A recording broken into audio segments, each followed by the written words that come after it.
할렐루야.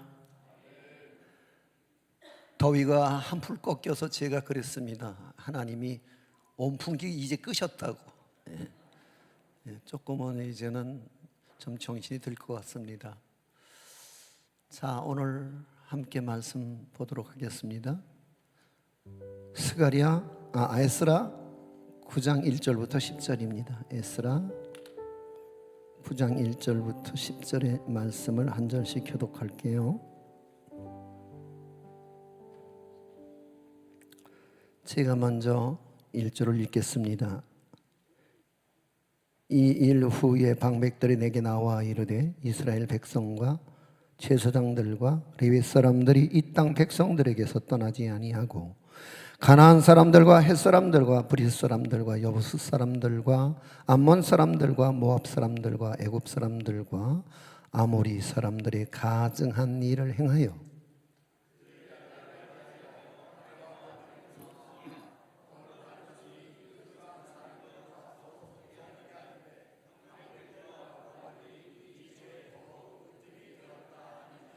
내가 이 일을 듣고 속옷과 겉옷을 찢고 머리털과 수염을 뜯으며 기가 막혀 앉으니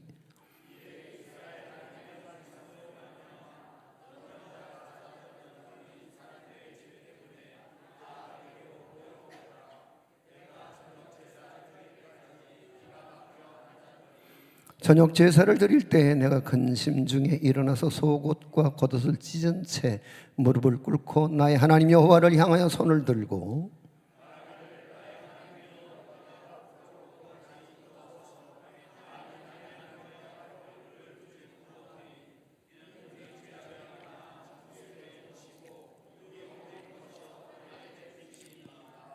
우리 조상들의 때로부터 오늘까지 우리의 죄가 심하매 우리 죄악으로 말미암아 우리와 우리 왕들과 우리 제사장들을 여러 나라 왕들의 손에 넘기사 칼에 죽으며 사로잡히며 노략을 당하며 얼굴을 부끄럽게 하심이 오늘날과 같으니이다.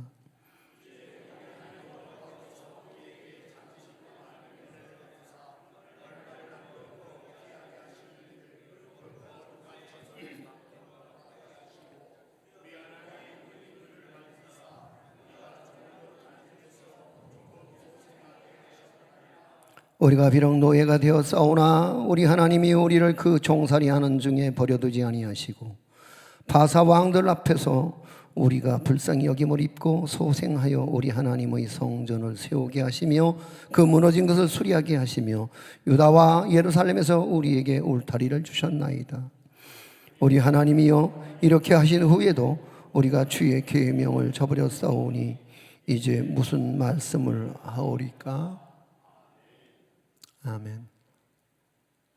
자비로우신 하나님, 전하는 자와 듣는 자가 다 성령의 충만을 힘입게 하여 주옵시고 그 말씀이 들려질 때에 우리에게 큰 떨림이 있게 하여 주옵시며 우리의 삶에 날마다 큰 울림이 되게 하여 주옵소서. 예수님의 이름으로 기도합니다. 아멘. 에스라가 이스라엘 온 백성들을 이끌고 이제 드디어 시온의 땅 예루살렘에 도착을 합니다. 그런데 예루살렘에 도착한 에스라를 놀라게 했던 사실은 지난날 이스라엘을 멸망시키고 그들을 바벨론 포로가 되게 했던 동일한 죄악이 아직도 예루살렘에 그대로 자리 잡고 있는 것을 보게 되지요. 그는 당시에 남아있던 사람들, 그 예루살렘에 잔존했던 백성들이 이방인들과 통혼을 하고 그들의 우상 숭배를 받아들일 뿐만 아니라 이방인들의 저속한 음행을 그대로 따라하면서 타락한 생활을 당연시하고 있었다는 겁니다. 거룩해야 할 이스라엘 백성들이 타락한 이방인들과 뒤섞여서 철저하게 세속화되었을 뿐만 아니라 거룩성을 잃어버렸습니다. 하나님께서 바벨론을 채찍으로 들어 이스라엘을 망하게 했던 그 죄악의 수렁에 깊이 처박혀서 영적 황무지가 된 시온의 땅 예루살렘의 민낯을 바라봐야 했던 에스라의 마음은 아마 억장이 무너졌겠죠. 그래서 그는 기가 막혔다고 말합니다. 그런데 우상 숭배와 저속한 음행으로 또다시 하나님의 무서운 심판 앞에 직면해 있는 예루살렘, 탈출구라고는 보이지 않는 이 기가 막힌 상황에서 이스라엘 민족을 다시 일으켜 세우기 위해서 에스라가 생각했던 유일한 처방은 바로 회개였습니다. 하나님 앞에서 참된 회개만이 이스라엘 민족을 다시 일으켜 세울 수 있는 유일한 길이었기 때문이었습니다.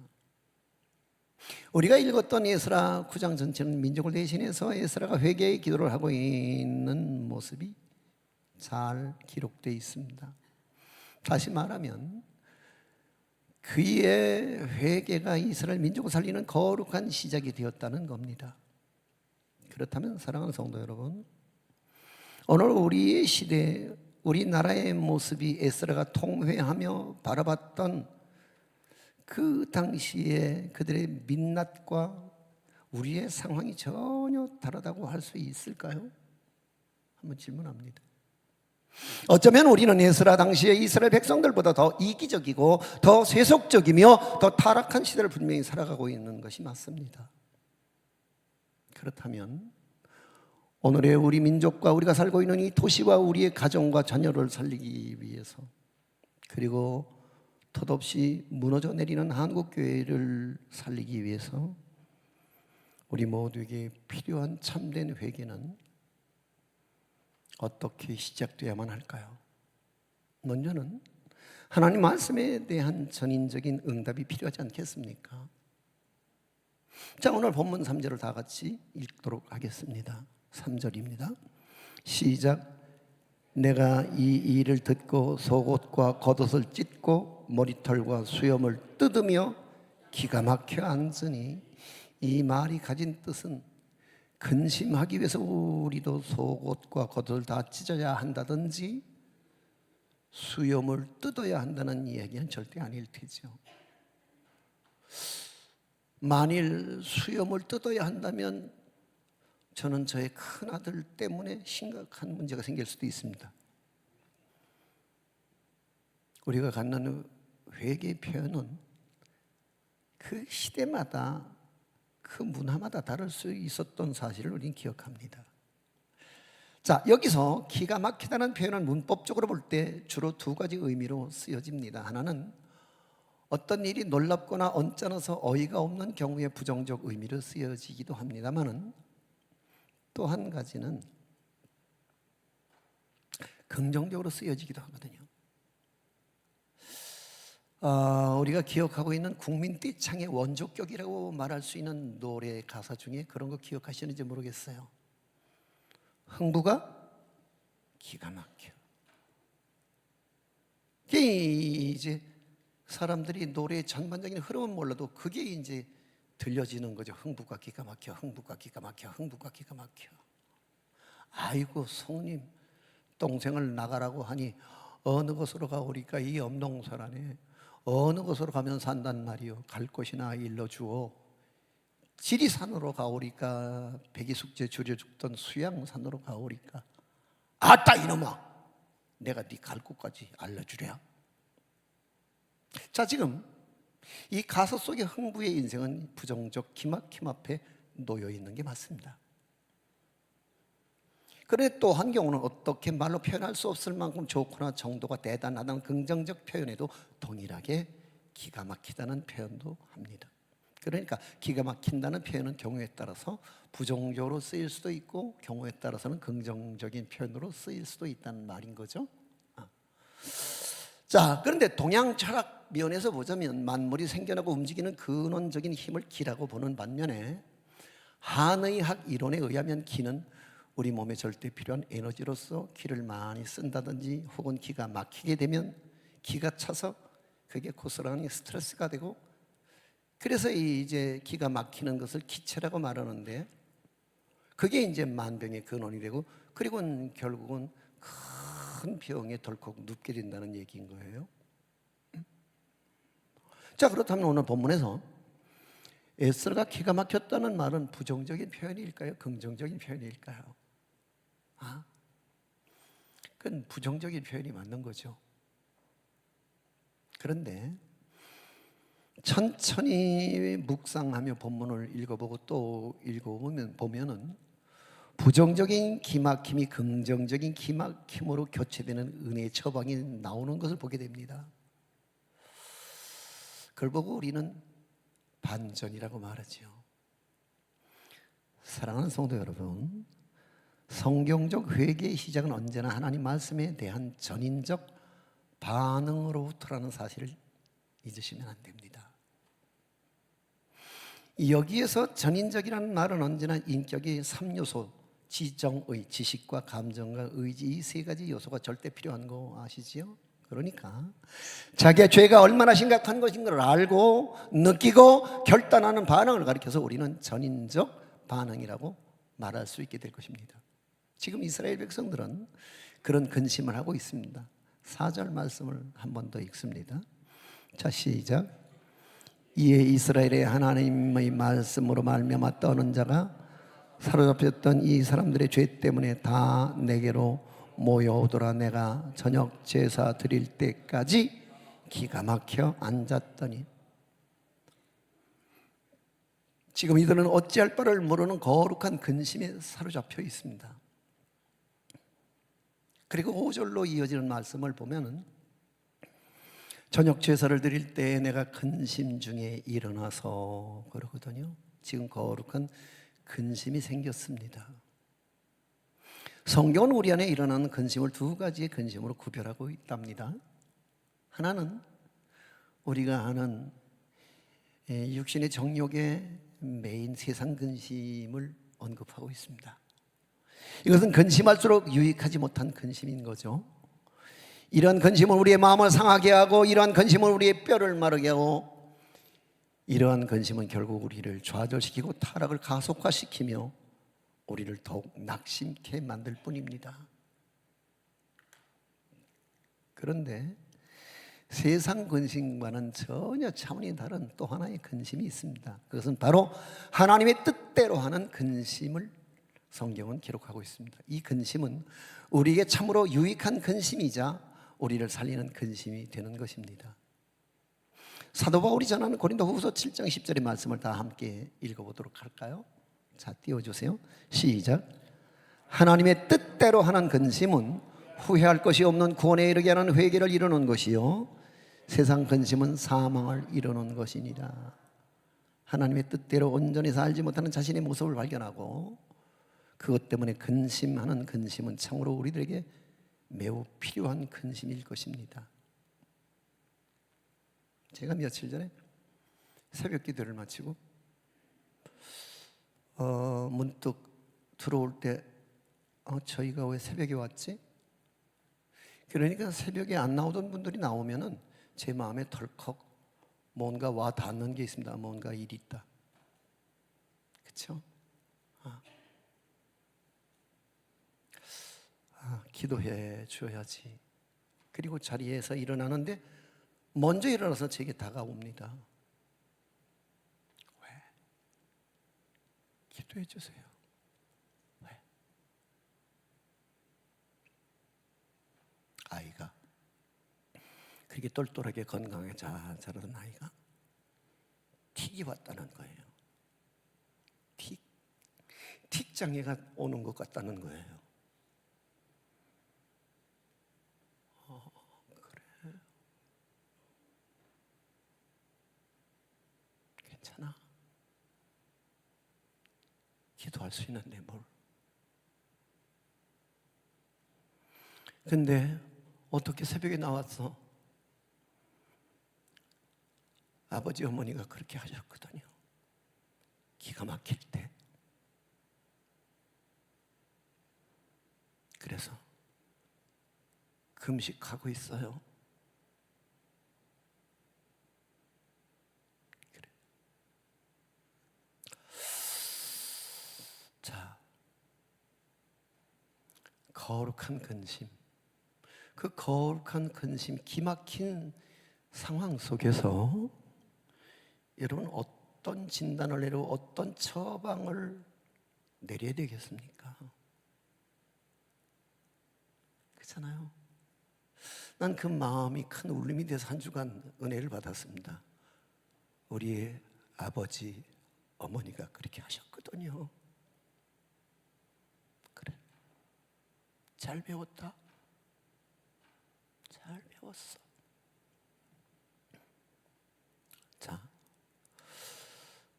거룩한 근심은 나를 살리고 내 영혼을 풍성하게 하고 내 가정도 내 교회도 나라와 민족도 하나님을 기쁘시게 만드는 또 다른 근심의 결말을 불러드릴 줄로 믿으시면 아멘 하십시오.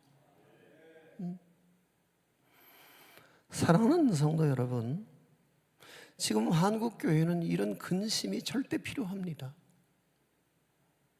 어느 날 하나님 말씀을 읽는 가운데 나를 향하신 하나님의 기대대로 살지 못하고 나 자신의 모습을 바라보면서 스스로 안타까워서 근심하며 걱정하며 주님 앞에 통곡하는 그것만이 중요한 내 인생의 반전의 드라마를 연출하는 단초가 될 줄로 믿습니다. 그래서 내 인생의 기가 막히는 오늘 형편과 처지와 환경에 대해서 진지하게 반응할 수 있는, 그래서 마침내 그 문제에 대한 거룩한 근심을 통해서 마침내 회개 자리로 나갈 때 우리 안에 부정적인 기막힘은 마침내 기막히게 나이스한 은혜를 경험하게 될 줄로 믿습니다.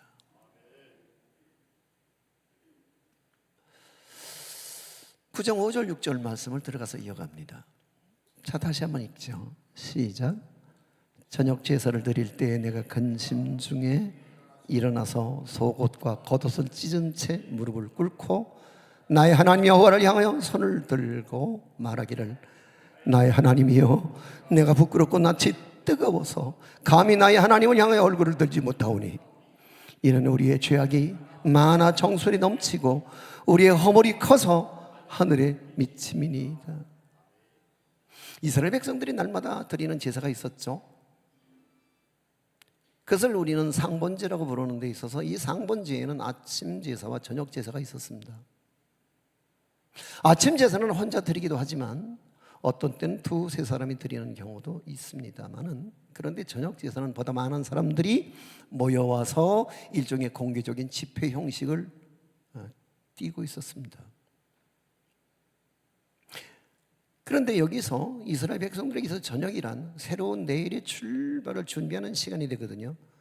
우리가 성경을 읽어보면 그런 표현이 자주 등장합니다. 저녁이 되고 아침이 되니. 그러니까 아침이 되고 그 아침이 정말로 저녁이 되는 것이 아니라 저녁이 되고 아침이 되었단 말이죠. 자, 그러면 여러분 그거 아세요? 오늘 우리 하루의 개념은 일일 일출로부터 그 이길, 그 다음날 일출까지를 하루라고 본다면, 팔레스타인 지방에서는 일몰 해질 때로부터 그 다음날 해질 때까지를 하루로 계산합니다. 그러니까 성경에서 말하고 있는 저녁은 하루의 시작 시간을 말하는 것이겠죠.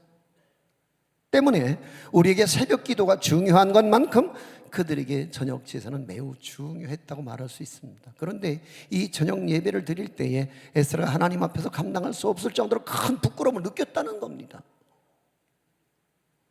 부끄러움이란 그 사회의 도덕적 방어막이 됩니다. 그래서 부끄러움에 예민하게 반응할수록 그 사회의 도덕적 수준과 윤리적 수준은 향상되고 좋아질 수 있고 높아질 수 있습니다.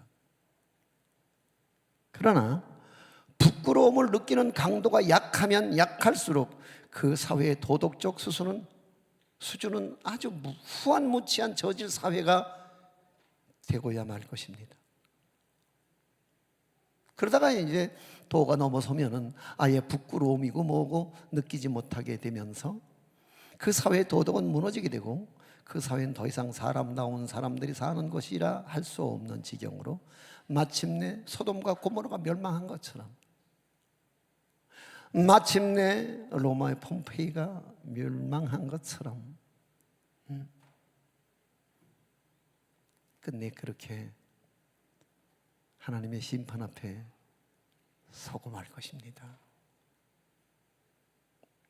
우리가 사람 앞에서 우리 약점이 드러날 때 부끄러움을 느끼는 것처럼 하나님 앞에서 우리의 죄가 드러나게 될 때에 우리는 하나님 앞에서 견디기 어려운 부끄러움을 느껴야만 합니다. 성경 가운데 부끄러움에 대한 이야기가 처음 나오는 것은 창세기죠. 원래 아담과 하와는 부끄러움을 느끼지 못했습니다. 그들에게 부끄러움이란 자체가 존재하지 않았습니다. 그런데 창세기 3장 7절에 보면은 하나님의 말씀을 어기고 선악과를 따먹은 후에 부끄러움을 비로소 느끼게 되었다는 말씀이거든요.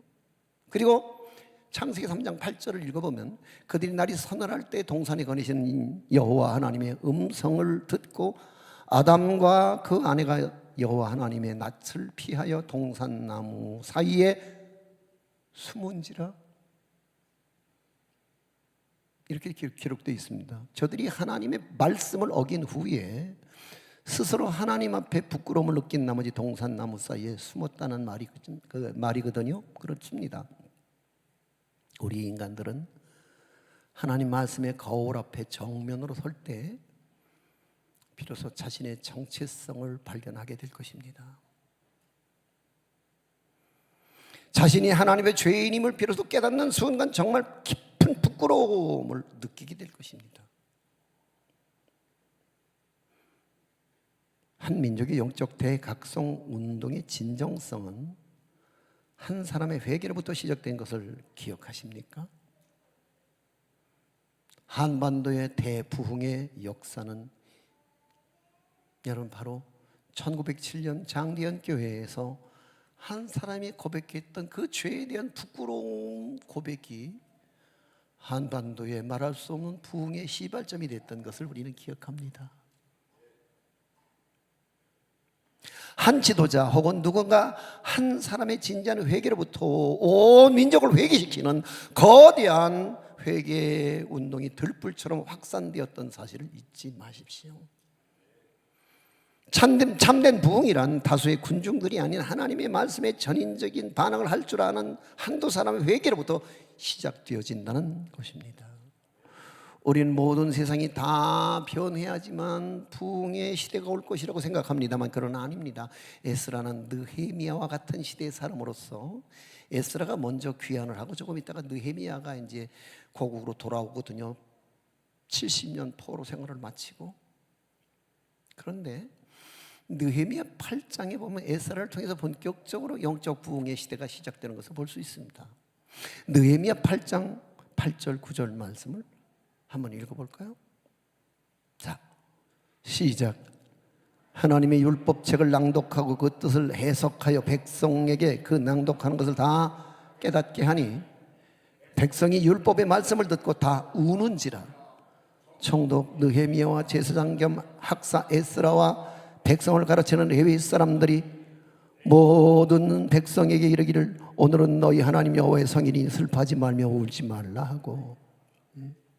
그러니까 에스라가 하나님 말씀을 선포하고 그 하나님 말씀을 들었던 이스라엘 백성들은 말씀 앞에서 찔림이 왔습니다.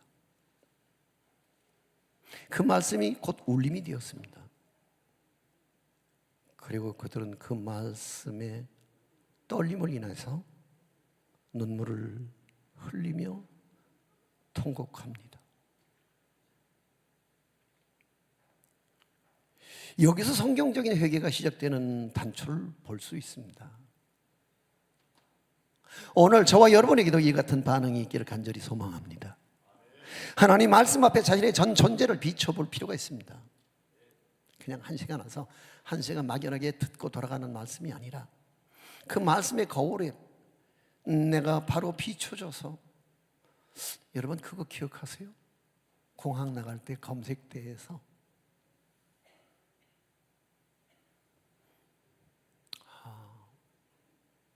늘 세관원이 검색대에 서 있는 아내를 보고서 수술했습니까? 라고 물어요.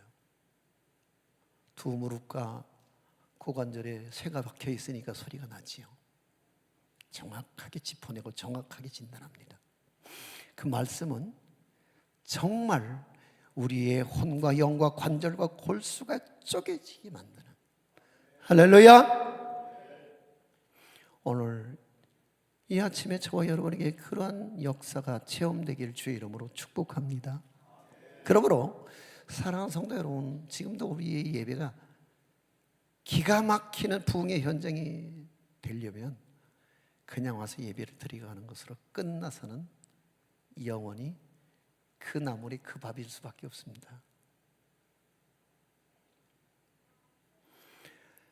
하나님 말씀을 들을 때 이 말씀에 드러나진 자신의 죄를 바라보며 우리들 누군가가 진정한 회개를 시작하는 바로 그 시점이 우리 모두의 부흥의 출발점이 될 줄로 믿습니다.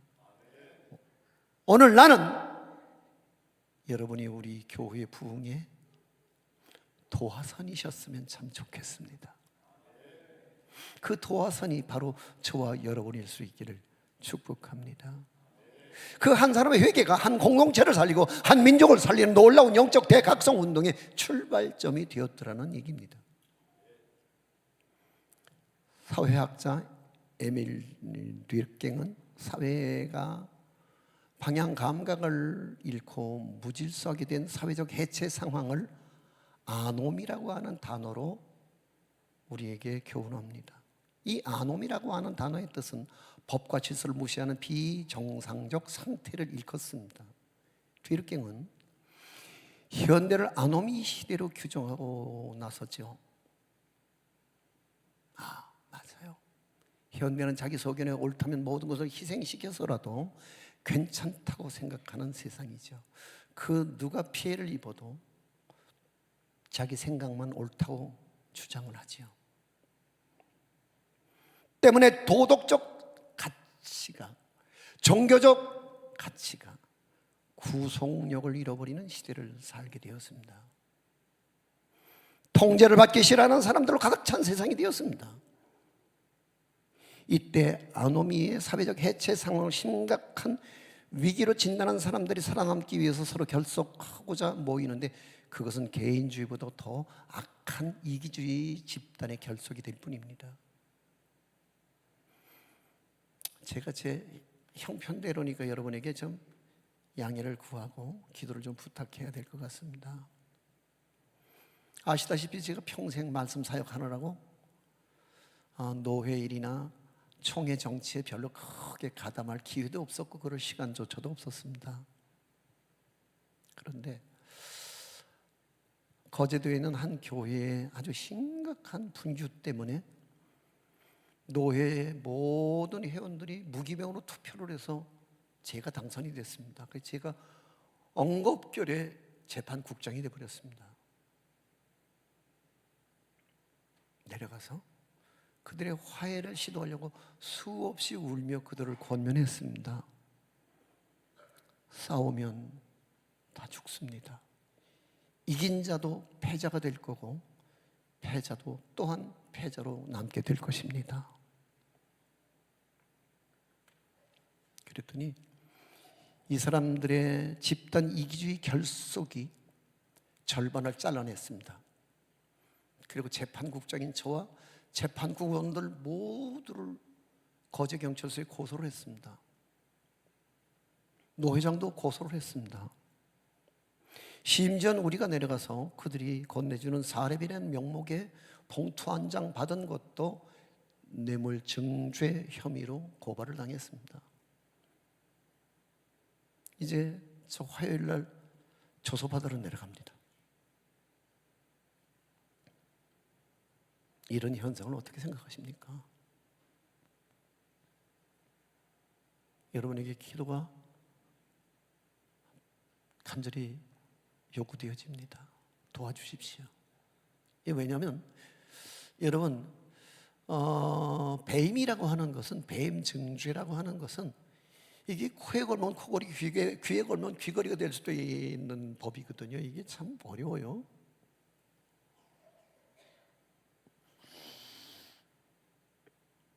근데 이 결속된 이기주의 집단은 자신들의 이익을 위해서 무서운 폭력을 행사하고 세상을 온통 피로 물들이는 지경이 된다 할지라도 그들이 살아남기 위해서 그들은 끝까지 저항하고 반항하고 누군가에게 이 모든 책임을 떠넘기려고 애를 씁니다. 마음이 한 주간 많이 무거웠습니다. 우리 노 회장님이 참 눈물이 많아요. 길을 가서 싸우지 말고 우리 하나 되자. 그리고 울고 설교를 했습니다. 저도 눈이 그냥 참 여린 편이 되어서 가서 울었습니다. 너무 측은해서. 싸우지 마십시다 제발. 이러면 우리 다 죽습니다. 제발. 제발. 그리고 거제 경찰서로부터 소환장을 받은 날부터 나는 사실 떨고 있습니다. 왜요? 해봤거든요. 우리가 이거 불났을 때에 피해자가 가해자에게 졌습니다. 기억들 하시죠? 사실 적지 않은 부담 때문에 저 지금 떨고 있습니다.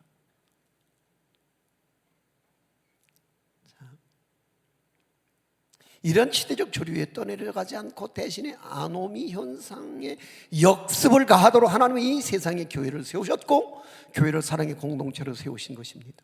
그렇다면 교회가 회복되어야 할 것은 오늘 그 말씀에 거울에 비춰서 전인격적으로 내가 반응하고 그 말씀 앞에 울림과 떨림을 통해서 오늘 이 잃어버린 사랑의 공동체로 다시 되돌아가는 길만이 한국교회가 사는 길이고 오늘 우리 교회가 부흥할 수 있는 단초가 되는 줄로 믿습니다. 이 사랑의 공동체로 다시 거듭나는 것, 이게 이제 교회의 오늘 바른 방향성 아니겠습니까? 그러므로 교회가 사랑의 공동체가 되는 것이야말로 하나님의 아름다운 계획을 성취해드리는 일이라고 생각되어집니다. 기억하십시오. 내가 살면 정말 가정이 살 수 있습니다.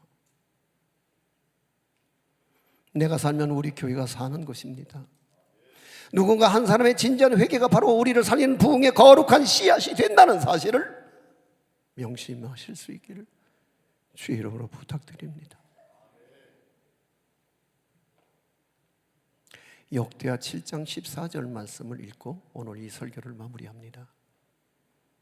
띄워주세요. 큰 소리로 우리 함께 읽습니다. 시작. 내 이름으로 일컫는 내 백성이 그들의 악한 길에서 떠나 스스로 낮추고 기도하여 내 얼굴을 찾으면 내가 하늘에서 듣고 그들의 죄를 사하고 그들의 땅을 고칠지라. 아멘.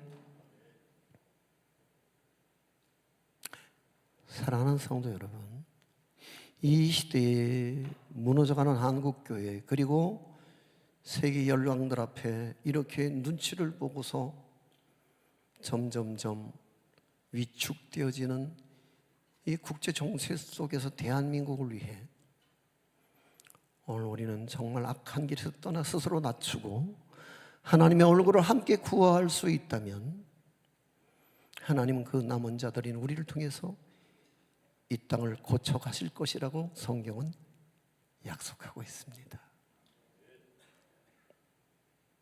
그렇습니다. 그리고 마침내 우리 앞에 새로운 역사가 펼쳐져서 선민의 나라, 초인류 국가를 우리가 살다가 우리의 자녀손들에게 반드시 물려주고 떠나가야 될 줄로 믿습니다. 우리 함께 찬양할까요?